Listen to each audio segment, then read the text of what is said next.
Architecture is really the art and science of turning fiction into fact. Sometimes kind of real architectural life interferes with intellectual architectural life. There is no such thing as architecture. Hello everyone, this is Vikram Prakash and you are listening to Architecture Talk. Each episode we try and have a conversation with a contemporary thinker on issues of architecture and architectural thinking. Today I'm talking to my colleague here at the university, Sonal Khullar, and she had published actually a few years ago a fantastic new book on Indian modernist painters. Many ways her work overlaps with mine, and I thought I would ask her a series of questions on how she understands modernism, both as a practice and as an aesthetic institution. I hope you enjoy this conversation. It's a bit long, so let's get to it. First of all, welcome to Architecture Talk. It seems like to set up at high level, there is of course Partha Mitter's high level sketch history of modern art, modern art in India, which you both refer to and disagree with in its sort of its outlines, where it seems like for Partha Mitter, before 1947 and after 1947, there's a radical break and a rupture, which you contest. Yes. And you say that no, indeed, that there's a certain kind of a being in the world, or a sense of making oneself in the world through practices of what we will discuss, the concept of affiliation, which you describe in the work of Amrita Sher Gill, and then you pick up again in Maqbool Fida Hussain and presumably in the others. So there is this sort of a chronology which you are both repeating and yet contesting as articulated in Partha Mitter, yes? Yes, absolutely. You are in that sense, from what I take it, articulating a historical temporality which emphasizes some ideas of repetition with change. I think your phrase is continuity with change. And you speak around that idea in using many different metaphors, and I'll come back to that. I'm very interested in haunting and so on. But let's first turn back to what I think is one of your key contentions about, what was it to be a practicing painter, modernist painter, before or after 1947. And it seems to me you're putting a lot of money on your reading of Edward Said's notion of affiliation, which is in your title, Worldly Affiliation. Worldly affiliation versus filiation, which is sort of a promising fiduciary duty, let's say, to a certain origin or paternity, right. or whatever it is. It's an affiliation, right? Sort of an affiliation to a way of being in the world, or a recognition of being in the world, which is, it seems to me you are saying, and you're using term worlding quite a lot. Worldly affiliation, you say what's your title? Worldly affiliations. But you mean worldly also in this, you quoted Spivak by saying being in the world also, sort of it's a way of being in the world, right? And that the art practice recognizes, and you want to be very attentive to the artist, how he and she be in the world. Yeah, I'm picking up all these sort of concepts. So affiliation, which also therefore connects it to affiliating to contemporary practices, whether they're in Paris or wherever, but also then, let's say, Ajanta or the street painters or the villages or the Nehruvian dialectic or Gandhi, etc. Yeah? And this is what I take it you describe as the modernist world. It's being modernist. So I was teaching my seminar on Indian modernism last week. 5 students like you in my seminar. And I'm talking about this and I'm talking about that. And they're like, yeah, but you haven't told us what makes this Indian. Right? You're talking about debates and contentions and this and that and how they do this. So where do you stand on that question finally in the people that you're looking at in this book? Being modern in India means looking at some Indian things but being worldly, cosmopolitan? Or is there a sort of an Indian, can that question be answered? Is there an Indian to the Indian modernism? Oh, I definitely think there are historical and political and cultural specificities to modernism in India. I think that previous generations of scholars who've worked on modernism or modern art in India have tended actually to emphasize Indian art's difference or deviation from practices in the West. Sure. So to suggest that, for example, Nandalal Bose Right. is a modern artist, but not, or for some, Jamini Roy. Actually, Nandalal Bose is the better example, but Nandalal Bose being a modern artist, but not a modernist in a Western sense. Right. Parthamitra, of course, makes the provocative argument that Jamini Roy's practice, which many have thought of as anti-modernist or traditionalist, can actually be understood as a kind of primitivist modernism. So these the arguments that placed Indian modern art in opposition to developments in the West is a literature that I was keen to address. That literature, I think, played a very important role in the 80s and 90s in terms of excavating a set of practices and practitioners that we hadn't really been able to accommodate within certainly Eurocentric narratives of modern art. So everyone from Ravi Verma to Nandalal Bose, who you can't really slot into our existing narratives. For that matter, the artists that I treat in this book can't be easily slotted into a kind of a Western narrative, but they certainly understood their project as national and international. The worldly of the book's title has multiple meanings and registers of meaning. So it certainly does refer to the arguments of Said and Spivak that you referenced. It also actually refers to these artists' response to the Bengal School, a movement that was prominent in the first decades of the 20th century and that and critique of it.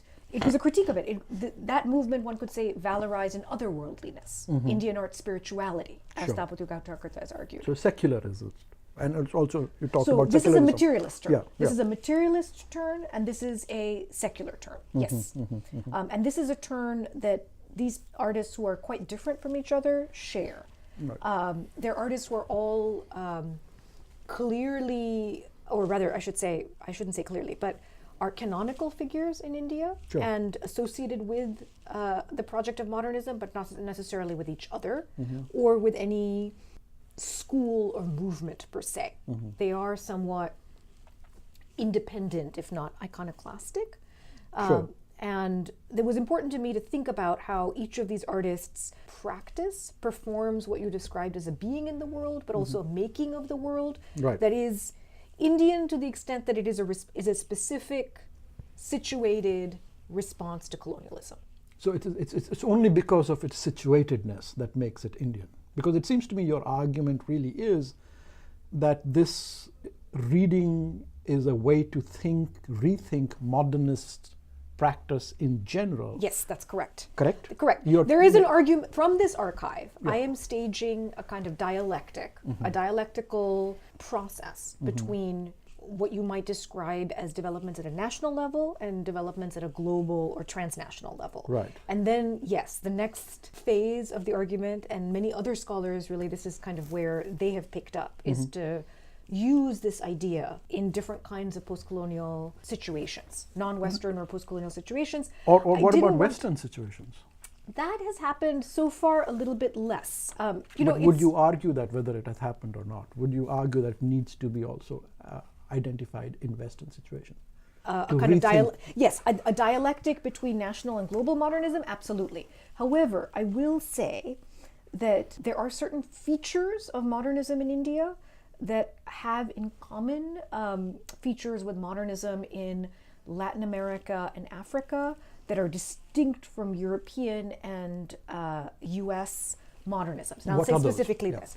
I say the relationship to the past, which is to say that modernism in the West has been largely understood, and even though our narratives of this, so-called Western modernism are shifting, has been understood as a rejection, a rhetorical rejection, a practical rejection of the past, a kind of breaking with illusionistic representation since the Renaissance.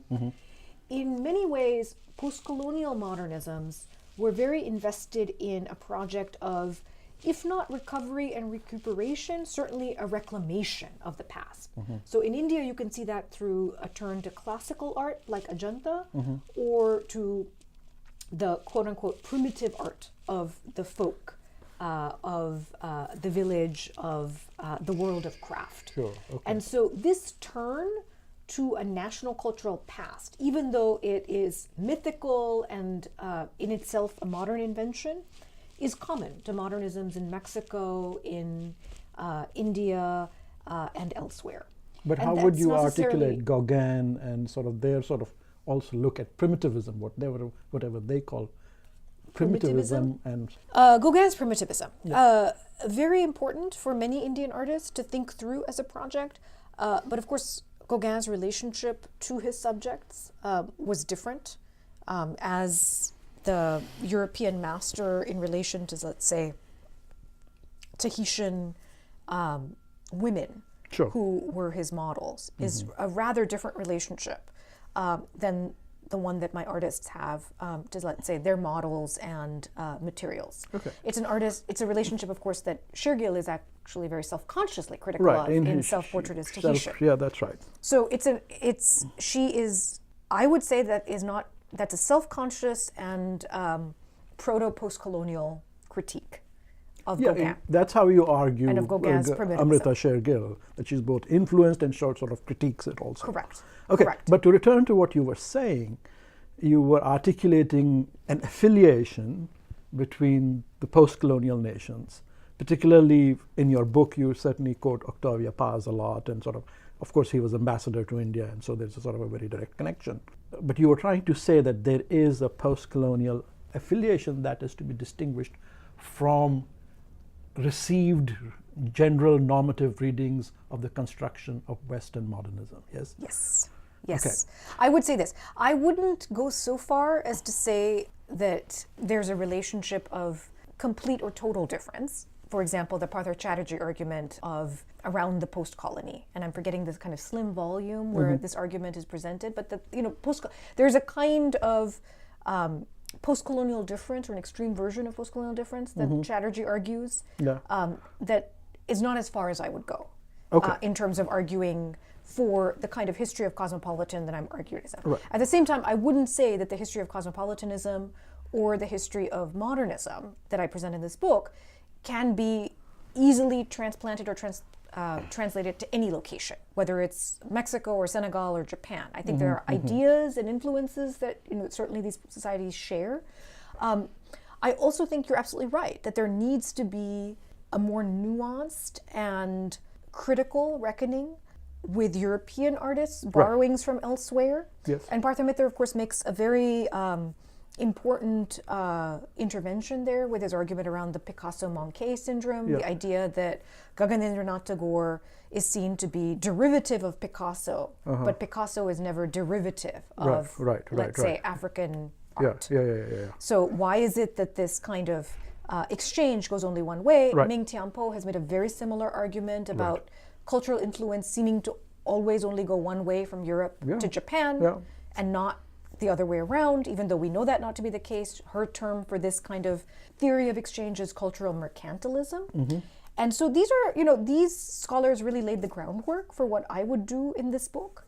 I do think there is a problem or a risk with trying to present the relationship between, let's say, India and Britain or India and the West as symmetrical, that the West borrows from India, India borrows from the West. I think that those kinds of narratives or theories of exchange tend to flatten out relations of power. Yeah. And profound asymmetries that the artists are aware of and quite frankly are registered in the work. Sure. You can see in Shergill's treatment of Gauguin, in Hussein's citation of Paul Klee, in Subramanian's citation or borrowing from Henri Matisse, in Bhupin Kakar's citation or borrowing of David Hockney or Bruegel, who he loved, or Kitai, even, right. Not exactly a contemporary, but say a roughly contemporary artist. These artists acknowledge the differential in power and in representation with artists in the West, and it's visible in the works of art. There's an irony, there's a mimicry in some of the works that is very self-aware about that relation.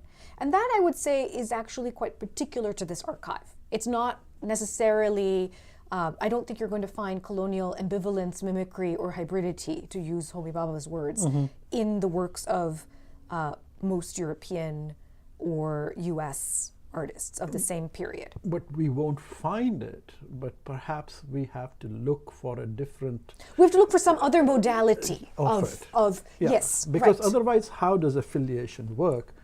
While there is obviously asymmetries of power, and those have to be acknowledged, and those are also acknowledged, for instance, in the case of Maqbool Fida Hussain looking at the rural landscape, or Amrita Shergill looking at the South India or whatever. No, yes. So asymmetries abound everywhere.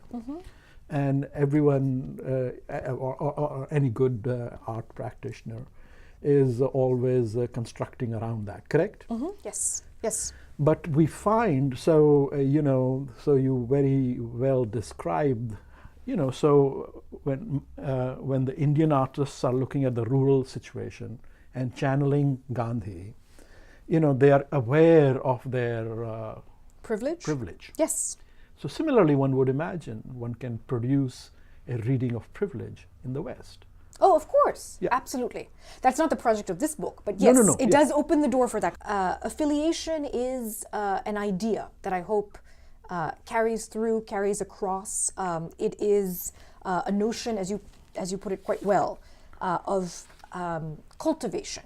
Right. Against organic or inherited identities and practices that's drawn from Edward Said's writing on the subject. Okay.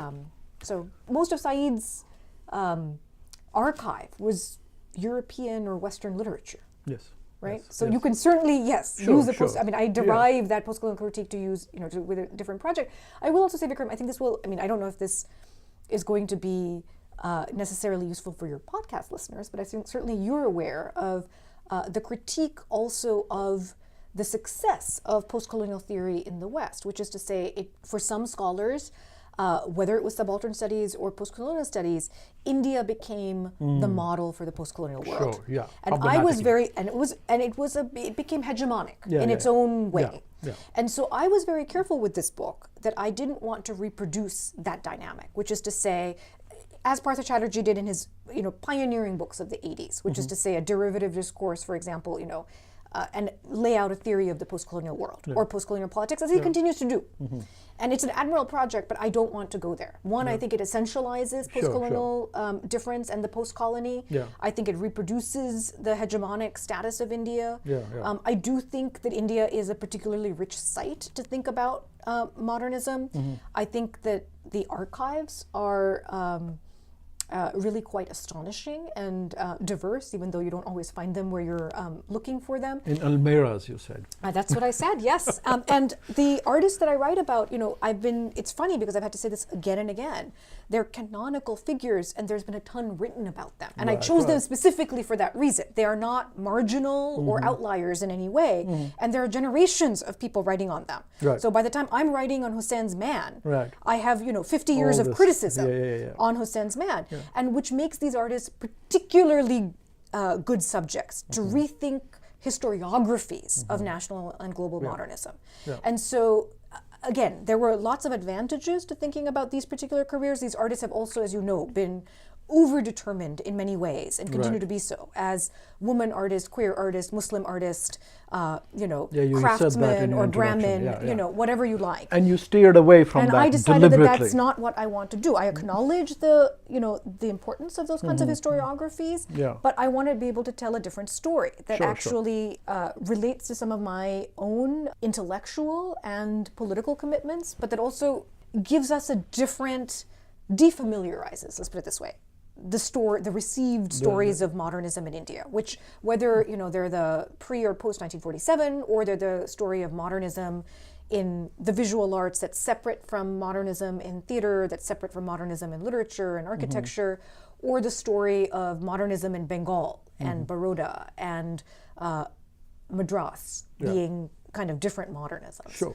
So this was a way of thinking about a national modernism, but also the artificiality of that conceit, and yet at the same time how dear it was to the practitioners of this. And their struggle with it. That's right. It's their production of it and being reproduced. And I've been critiqued now, both in person and print, a great deal for having reified the canon and valorized the nation. And of course, I keep pointing to the fact that it was actually a conscious gesture to have, the nation state is not necessarily the nation of this modernism, which is the nation that emerges in the 30s, is an inchoate form, is a horizon of possibility.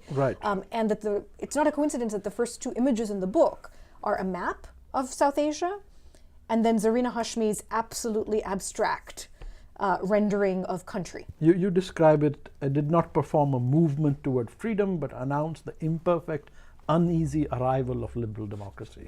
That's right. And, I was very keen that the images on the cover and in between the covers actually tell the story, not of a kind of triumphal arrival into, or triumphal arrival into freedom, but of something that was uneasy, ambivalent, dark, shaky conflicted. Ground. Absolutely. And so I kept saying to the publisher, the image must be dark. So Bhupen Kakkar's images, Shergill's images are often produced, quite frankly, as precisely the kinds of tourist pictures that they were critiquing. So Shergill did not want to present, this was present in her own writing, a rosy picture of village India. She wanted a realist picture, a critical picture of village India and therefore of India. Often the way the images are reproduced in terms of color and cropping and so on presents them as poster views. Kakkar was very self-conscious about appropriating calendar art and the art of the bazaar. It's not an uncritical celebration of this art, but it's a kind of critique of middle-class values, of class, of caste, and so on. And so it was very important to me that the book have their works reproduced in color and reproduced in a way that you would see them speaking to each other and to historical archive, works from the 19th century and before, photographs, prints, paintings, and also give a sense of the kind of uneasiness. Okay. Well, this book certainly carries that, and you have to be congratulated for the production of it. It's a beautifully produced book. So, but I want to come and push you a little bit on and let you pick up on a couple of other things. When you describe affiliation, and this may connect to perhaps what you were referring to as your intellectual and political interests, but I felt very strongly that affiliation was set up in a way that strongly empowered the agency of the artist. Yes. But at one point, I think towards the conclusion, you also talked about affiliation, and you used the term as an infection. Yeah, if I knew the page number. I would love to know this. Yes. This doesn't sound infection, disease, organic metaphor is not usually my thing. Yeah, but it made me think that affiliation, which seems to suggest I come and stand next to you and affiliate, is also simultaneously driven. There is also, in a lot of the things you were describing, a kind of obsession. I just have to do this. As if you're driven to do this. and a kind of a, it's not like everything is sort of agential. It's also being done to you. I mean, Yes. So Well, there is sort of an obsession and kind of to add, you're into Benjamin's ruins very much, but Benjamin also has the angel of history, right? And one can adduce that idea that when you look at history and you look at your contemporary, there's also this pathos and kind of obsession about, what do I do with this? But I'm taken by it. Right? So it's a two-way process, isn't it? yes, I think you're actually very astute, and I wish I could remember the exact sentence, but I think it's somewhere in the first chapter where I say something like, these artists understood that freedom would have to be obtained from existing structures. But one of the things that I was very keen to emphasize, so yes, the artist's agency and intention is really important to me. Choices that they're making about identity and group and movement and so on, very, very important. At the same time, I did not want to present this as a history merely of heroic individuals and iconoclasts. Okay, So yes. the structures of the art world, which is to say a system of galleries, exhibitions, criticisms. Each chapter actually to some extent addresses the question of the patronage for art, the public for art, controversies around each of the artists' work, how that work was received in the period in which it was produced, and to actually say that what we're seeing, so in some sense that the artists are not quote unquote free agents. They may be striving toward certain kinds of freedom. Sure. But they are constrained. They are constrained not only by colonialism, but they're constrained by nationalism. So in the chapter on Hussein, for example, in the section on the film, Through the Eyes of a Painter, Right. you've seen how the state's films division of India produces films in which the village is featured in particular kinds of Right. ways. Yeah. And You had all the numbers certain of the various categories. types of Right, various types of films, various categories, and That so was on. fascinating. And so, the artists are working in that structure. Hussein is commissioned by the Films Division of Yeah. India, and yet he makes an experimental film that actually critiques lots of their categories and understandings of culture. Okay. Now I understand. Obviously, agencies produced within institutional Structures. infrastructures. Yes. Let's say. Yes. But I'm also referring to a little bit more where agency is not a sort of karta kind of doing. It's a but compulsion. It's a compulsion. So yes, I do think, here's what I will say. Okay, so I think I understand where you're going with this argument. So I did want to emphasize that, and I understand that wasn't exactly your question, but that it was important to me to write an institutional history of this art world. Of so that course. we can't take things like the gallery, Yeah. the dealer, the critic Yeah. for granted. Yeah. And that, who would be the patron for art? Who would be the public for art? That these are Sure. constantly kind of in question. How would artists be trained? What would be the school for art? If it wasn't going to be the JJ school and it wasn't going to be Shantiniketan, what could and should an art school And look you like? need JJ to be set up as the bad guy also. Right. And then Shantiniketan. So then Baroda can follow as a critique of Shantiniketan, Right. and so on and so forth, right? So that, again, dialectic, the way that history moves is something that was very important to me. But I think the argument that you're seizing on is one that I make in the first and last chapters of the book about how contemporary artists have turned to the past, to an inheritance of modernism as a kind of compulsion. Yeah. That this is that this engagement with the past that we see has, by the 21st century, for various reasons, become a tradition in the art world. But it's also an essential feature and function of contemporary art that's relatively neglected. So lots of histories of contemporary art, of India and elsewhere, are written as though the world began in 1989. Oh, really? Or in Yeah, the yes, Indian you case is mentioned that. Yes, 1991. Yeah. That there was no world, and so the contemporary artists, It's Oedipal, isn't it? It's bizarre that there's a tabula rasa, or that there's no engagement with the past, and yet it seems to me that so many significant practices and practitioners of the 21st century are returning obsessively, you're right, to excavate a history of modernism. I hadn't put it together, but you could also say that Subramanian's turn and Hussein's before him and Shergill's before him to the village was a kind of compulsion But you know, at some level, I think that we have to kind of balance out personal compulsions of individual artists, let's say, with ethical and political commitments that are structural, that are historical. Modernism can be said to be an international compulsion by the late 19th and early 20th century. That's a good question, or that's a good provocation. Also, not only. Yes. Is it Yes. not useful Yes. to deconstruct the opposition between agency and compulsion? Yes.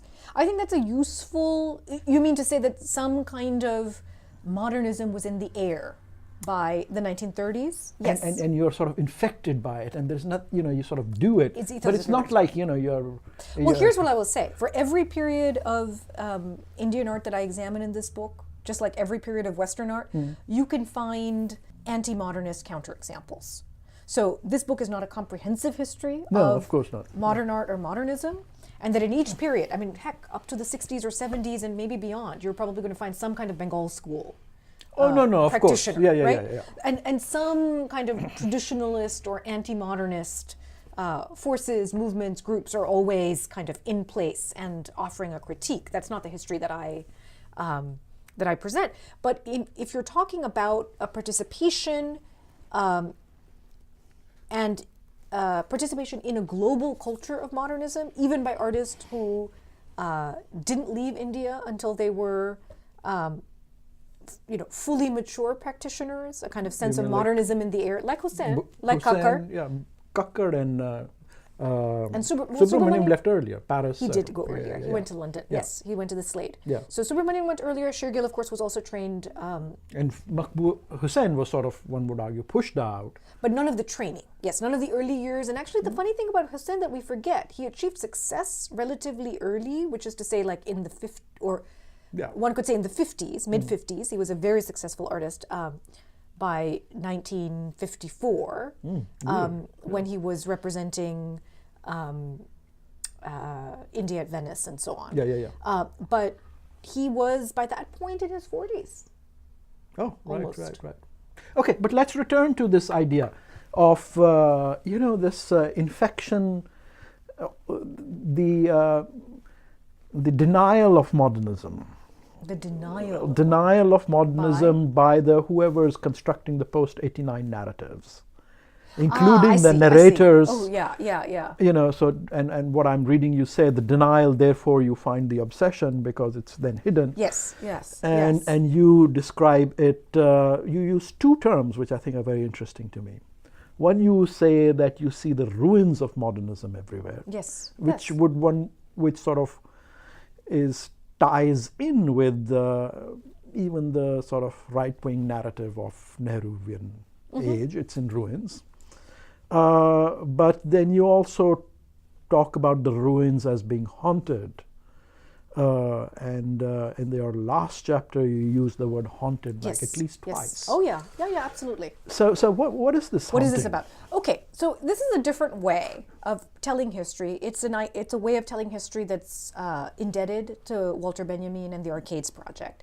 It's a way of narrating India's break, let's say, with a socialist past and a kind of entry into neoliberal economic reforms and a global economy in 1991. But that does not present that moment of arrival and entry in triumphalist terms or as a total rupture.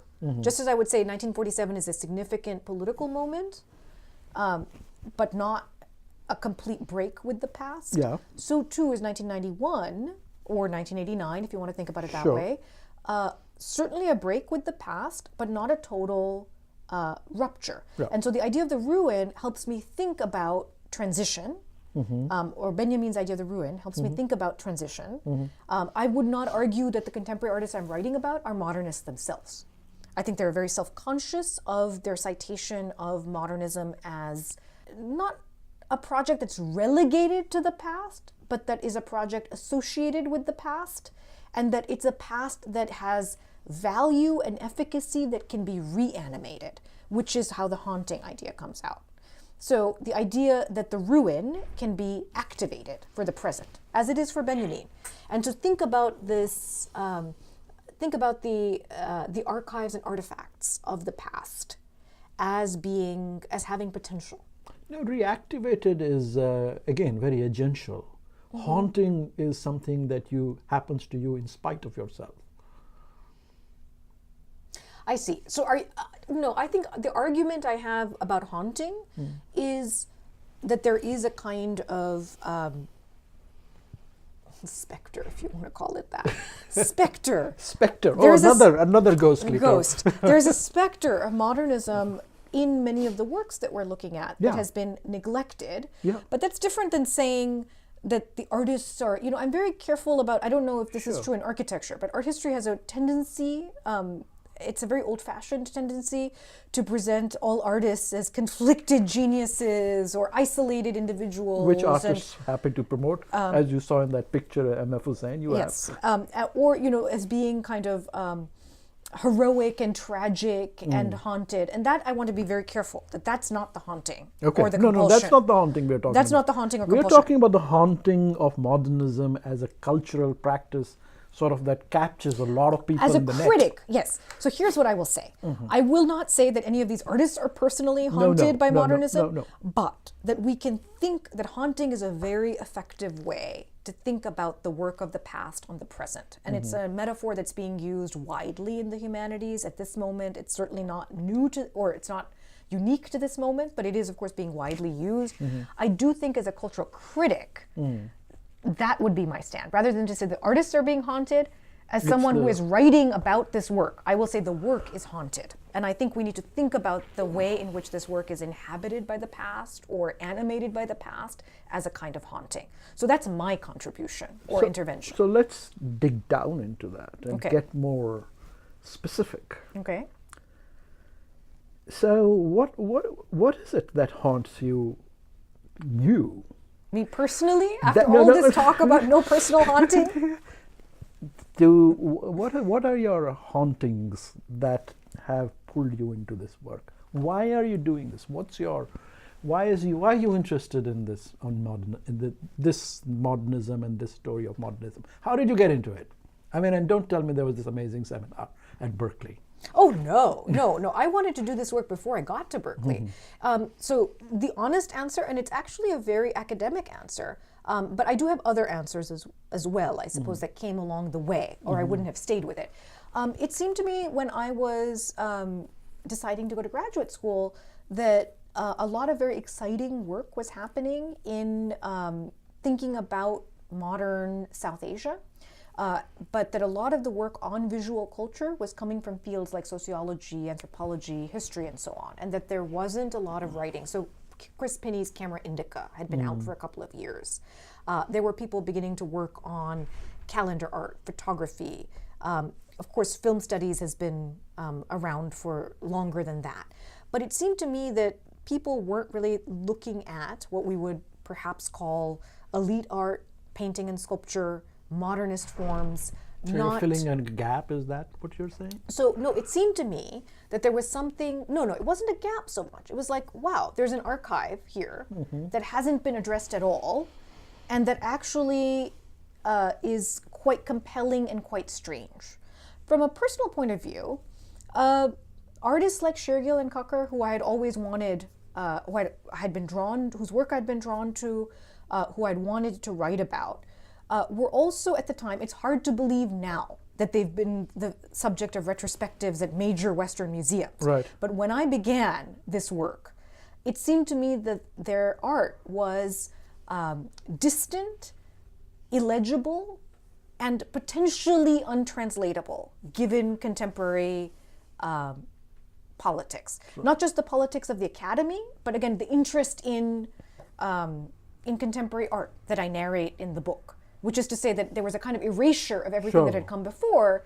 And so I was often asked by Indians, why are you interested in this? Or what is there a value in this archive? Right. And it seemed to me that the very strangeness of that archive, its apparent distance from our moment, was a very intriguing conceptual and intellectual problem. But so when did you first learn of Amrita Shergill? How old were you? What were you doing? I wish I could tell you. I mean, It's not. last you remember. Unfortunately, it's not like the Kennedy assassination. I can't tell you where I was. Yeah. I think I have been probably conscious of Shergill since I was certainly a young woman, maybe in my teens. I think I probably grew more interested in her as Do you remember when a work of art. Did you First did you see a see work? her? No, I wish I could tell you. No, When did you first see? Did you see a picture of her or a book or a? I could not tell you that. That said, Vikram, it's amazing to me after I've written the book that I have, and I'm very careful to say, and I don't remember if I say it in this book, but I've said it in other things.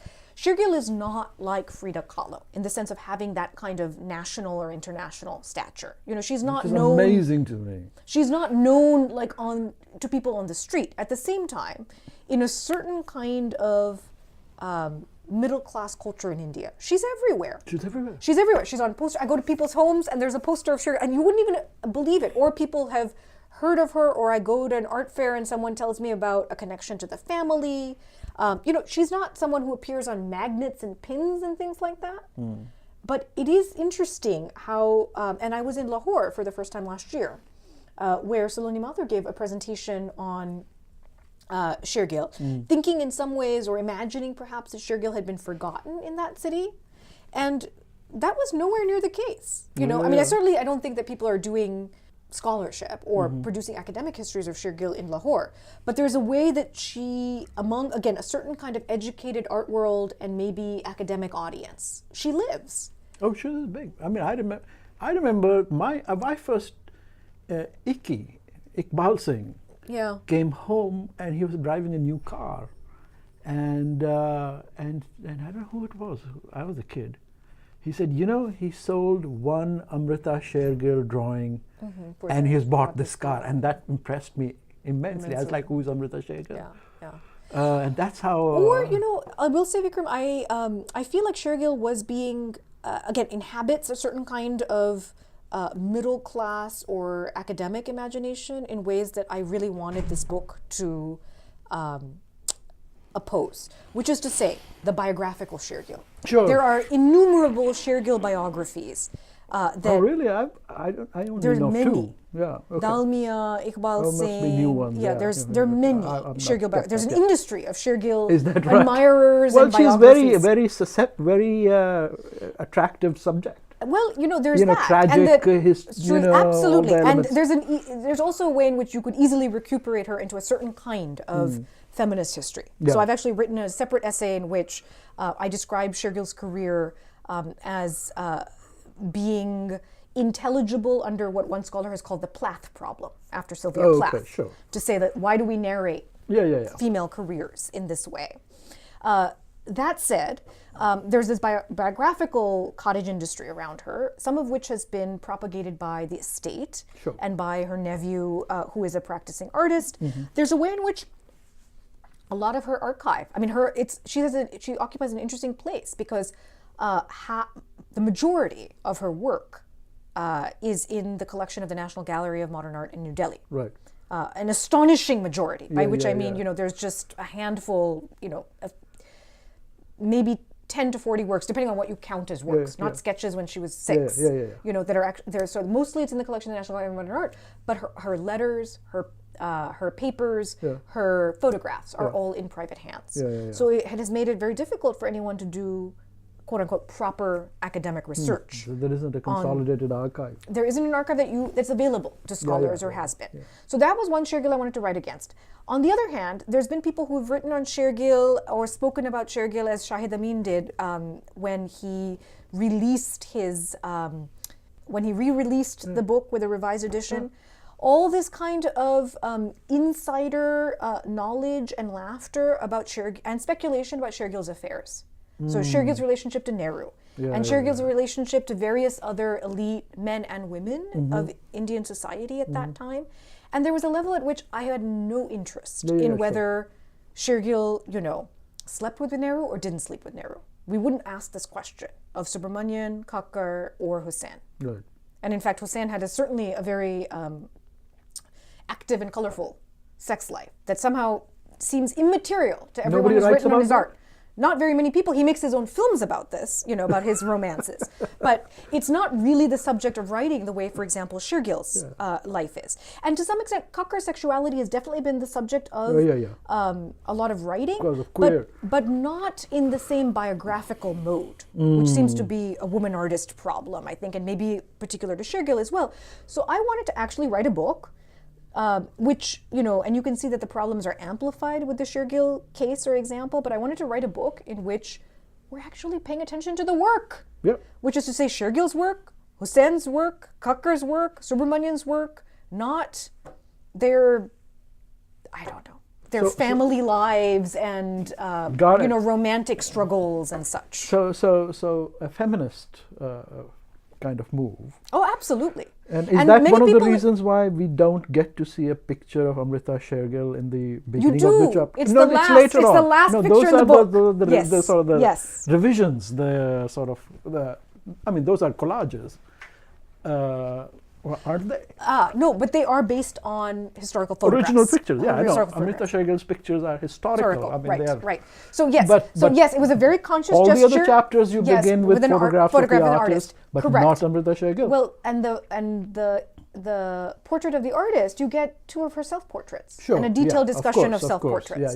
So yes, absolutely. It was a very self-conscious feminist strategy, and I didn't want to deny the reader. So this is actually an issue that's come up with the Nasreen Mohammadi exhibition at the Met Breuer.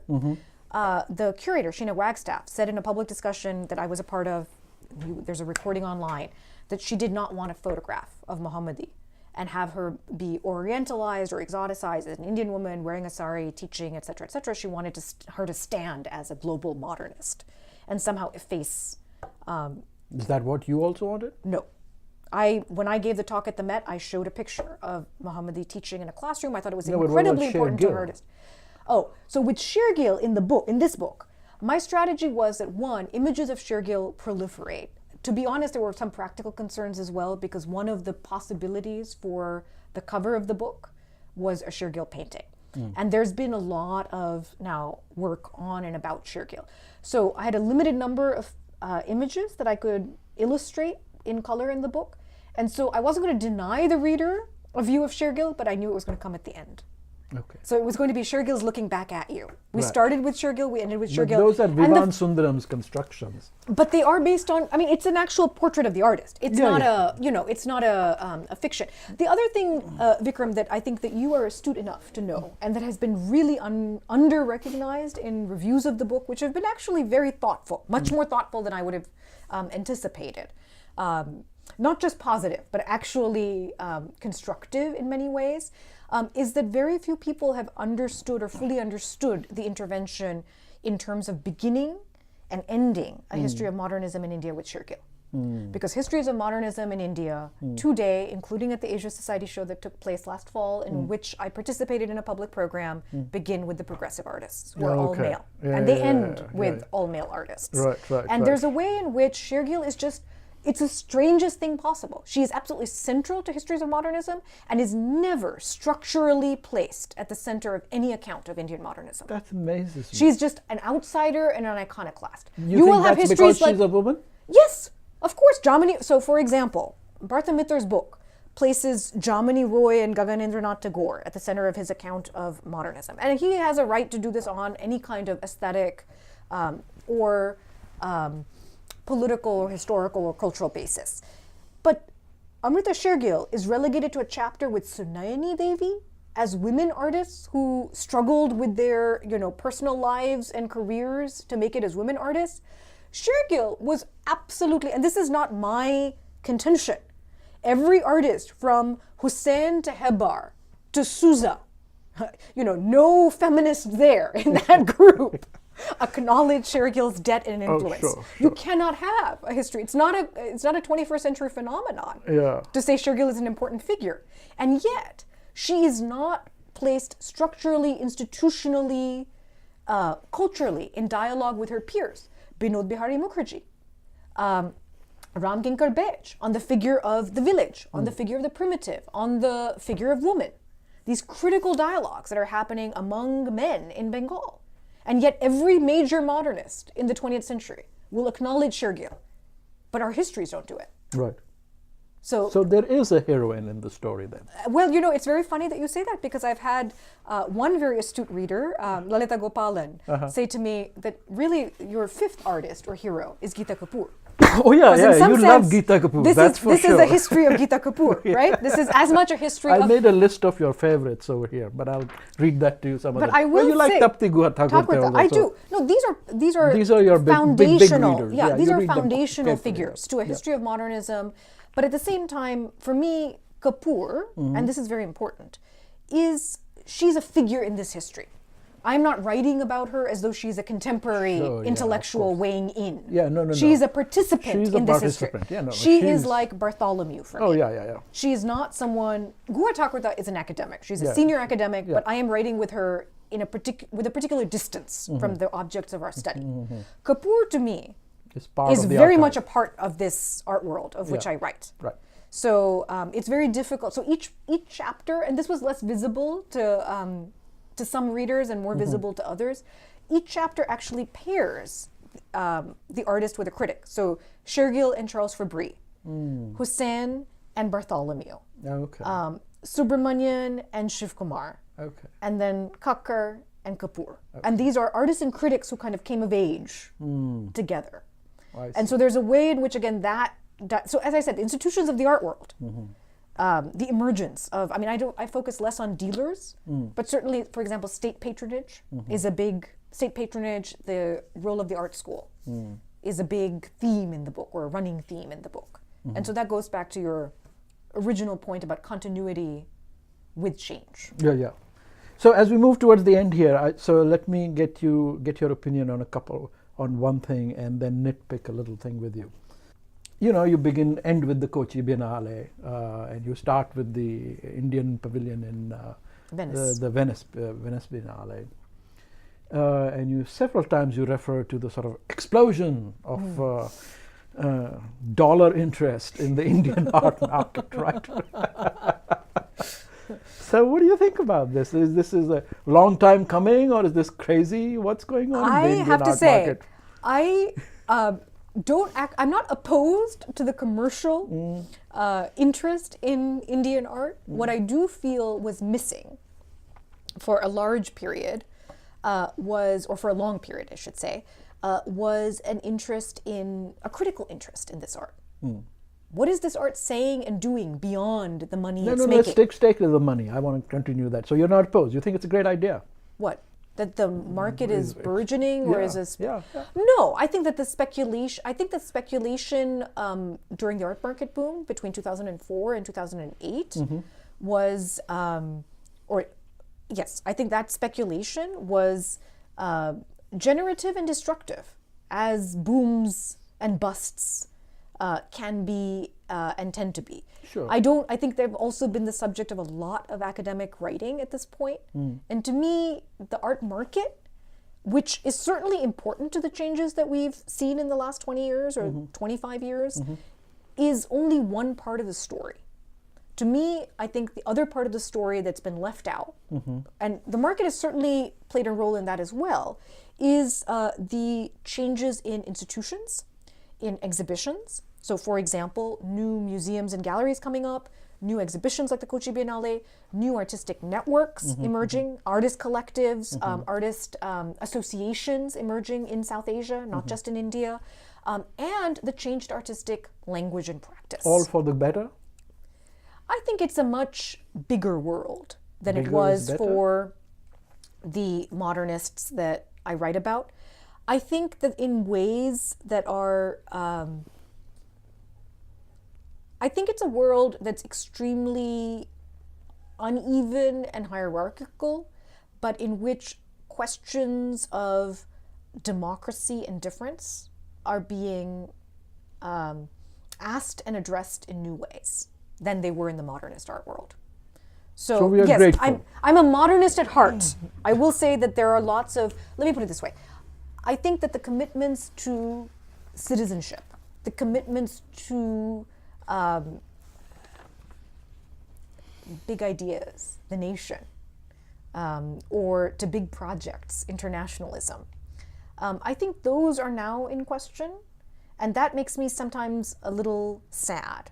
I don't think that all contemporary art is bad or commercial or uncritical, but I do think that that the best contemporary art is engaged with the history of modernism and asking critical questions about the future of the art world, which includes the public for art, which includes the role of the artist as a kind of citizen.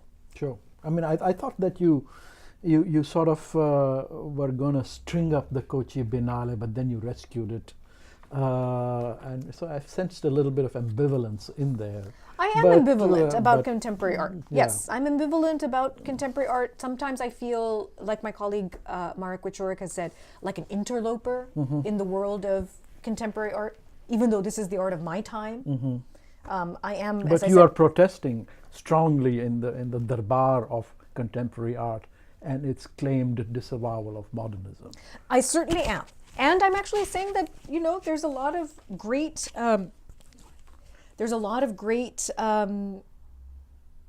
smart contemporary art being made at this moment, and that we haven't fully understood its implications, resonances, affiliations, and that's a project that awaits. So talking about affiliations, you're happy to use the wonderful architectural metaphor of ruins. I know where this is going. But architecture really doesn't find much place anywhere in the book. The book, you haven't even written about the Hussein Doshi Gufa. But you celebrated Hussein's, translations between film and so on and so forth. Well, what do you think about the Hussein Doshi Gufa? Let's just let cut me to the say, chase.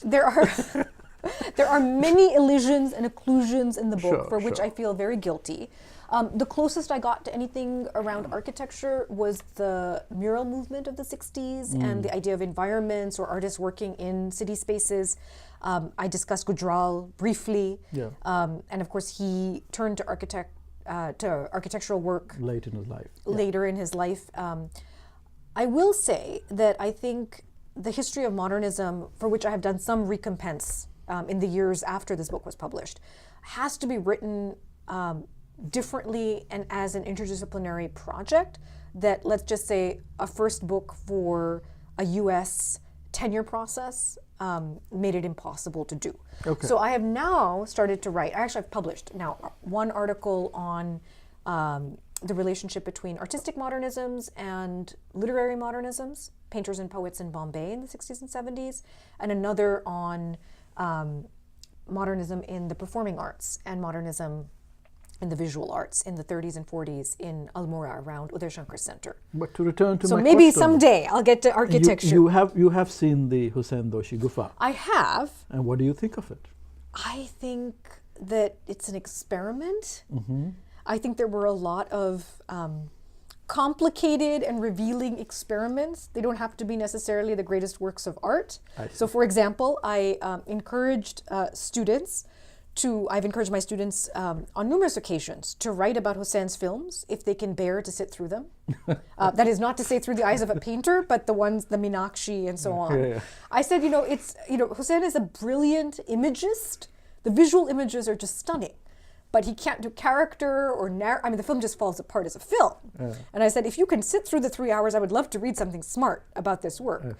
But I do think that, to quote one of my colleagues who works on Renaissance art historians are often interested, I was telling my students this too, on moments of, or art historians are often drawn to and interested in moments of transition and of failure.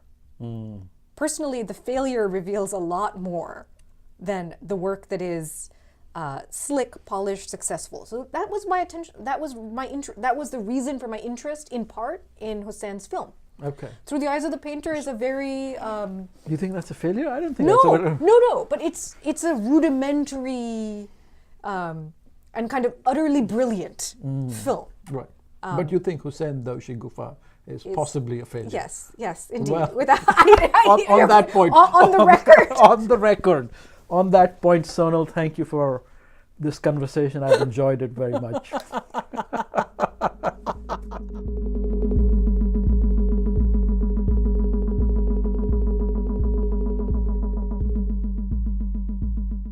Thank you for listening to Architecture Talk. This is Vikram Prakash, your host, and our producer is the one and only Sammy Prouty, a graduate student of architecture here at the University of Washington in Seattle. I hope you all enjoyed our conversation, and if you did, please do take a moment to subscribe and to rate us on iTunes. See you next time. Take care. Goodbye.